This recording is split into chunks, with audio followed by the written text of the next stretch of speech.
Hello everyone, the following presentation is a brief summary and analysis of Act 5, Scene 2, the last scene of William Shakespeare's Hamlet. This scene opens in Elsinore, where Hamlet tells Horatio that he found the letter Rosencrantz and Guildenstern carried with them to England asking for Hamlet's execution.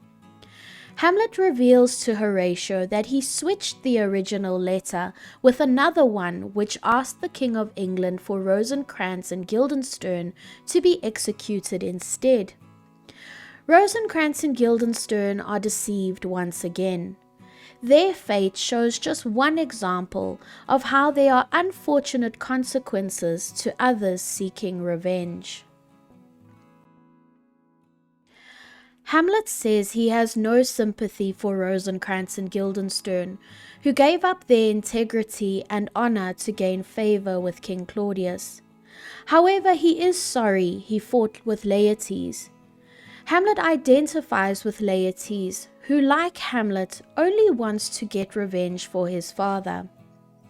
Osric, a nobleman, announces that Claudius has placed a bet or a wager that Hamlet can defeat Laertes in a duel, and Hamlet agrees to fight. Horatio says that Hamlet will lose the bet and urges him to call off the duel. However, Hamlet believes he will win a fair fight, despite having a feeling that something terrible is about to happen. He decides that there is no use in trying to escape death when it will come no matter what. It seems that Hamlet is at peace, and he accepts that death will come for everyone. He is no longer plotting his revenge, but simply accepting reality rather than trying to mask it with appearances. Claudius announces that if Hamlet gets a hit, he will drink to Hamlet's health and drop an expensive jewel in the cup of wine for Hamlet to drink. We, of course, know that this pearl is actually a poisonous jewel. The duel begins and Hamlet gets a hit. Claudius drops the pearl into the wine, but Hamlet says he will drink later. Hamlet scores another hit against Laertes, and Gertrude lifts the wine to drink a toast to Hamlet. Claudius realizes that she is about to drink the poison and tries to stop her, but of course he cannot tell her why without revealing his plot to everyone.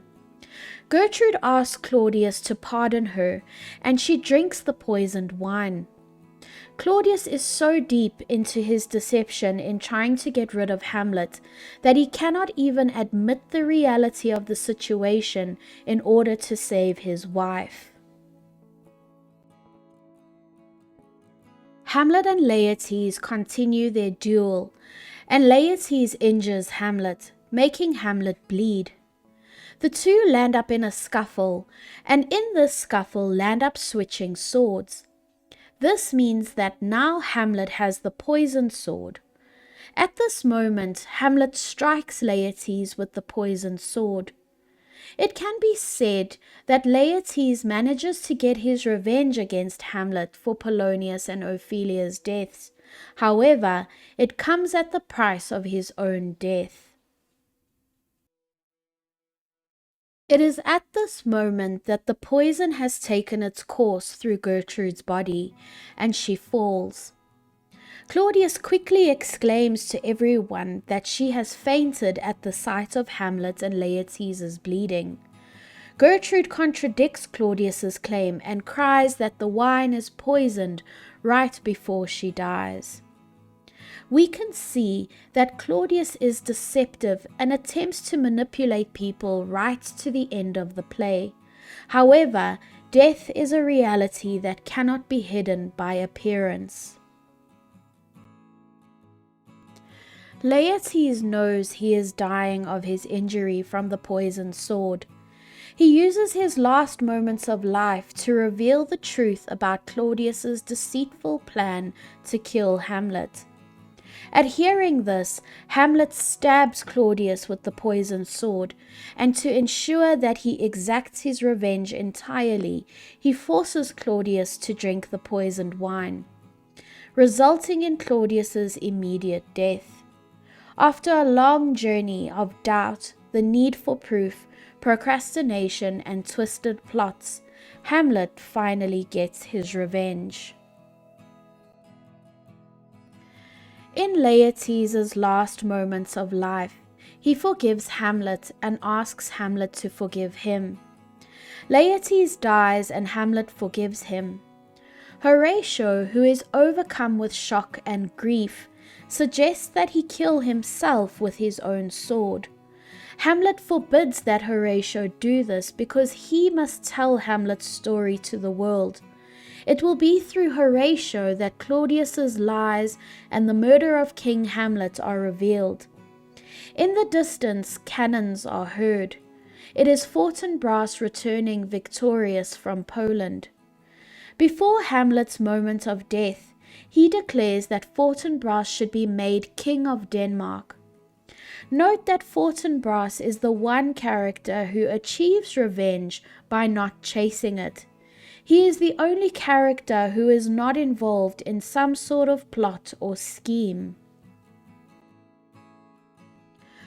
Fortinbras enters with ambassadors from England.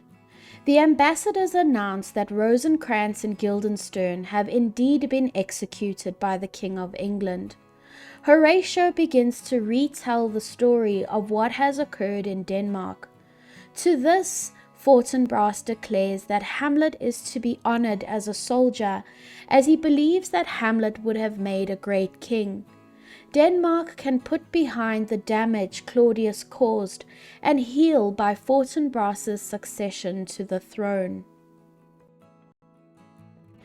Thank you for watching this presentation on Act 5, Scene 2 of Hamlet. Thank you for all of your support through your subscriptions, likes, and comments. I am ever so grateful for them all. Please keep an eye out for other English home language related content.